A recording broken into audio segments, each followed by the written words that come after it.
Our partners in the United States are increasingly recognizing the need to address the root causes of the crisis rather than supporting those who throw out a nice slogan about an immediate ceasefire while saying that a ceasefire will not mean continuing to pump weapons into Ukraine.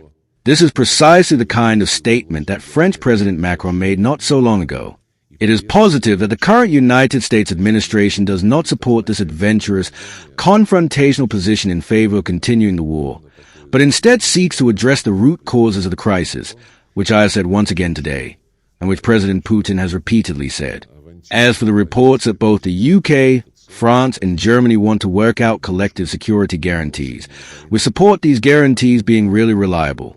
Here we have a very good example, which refers to the initiative of the Ukrainian side itself, as it was in Istanbul in April 2022, when the Ukrainian negotiating team proposed the basic principles of an agreement on ending hostilities and ensuring sustainable regulation.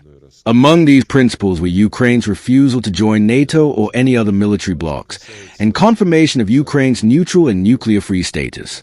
In this context, the Ukrainian side proposed, and our delegation agreed at that time, to develop security guarantees, the participants of which would be all permanent members of the UN Security Council, that is, the Russian Federation, the People's Republic of China, the United States of America, France, Britain, and plus individual countries, Germany and Turkey, as well as any other countries interested in joining this group of security guarantors.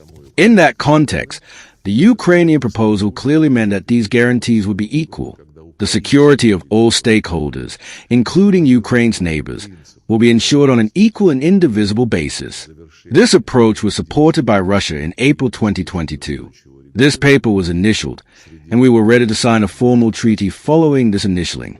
However, as the President has repeatedly reminded us, Boris Johnson, the British Prime Minister at the time, arrived and forbade his subordinates in Kyiv from signing anything, demanding that hostilities continue. Had this not happened, I believe that much could already have been achieved to ensure sustainable regulation and protect the interests of all countries, states, and peoples living in our shared geopolitical space. Therefore, we cannot agree to the proposal that collective security issues should now be resolved without the Russian Federation. This will not work. As we have explained on numerous occasions, Russia does not exaggerate its interests, but we will firmly and resolutely defend our legitimate interests.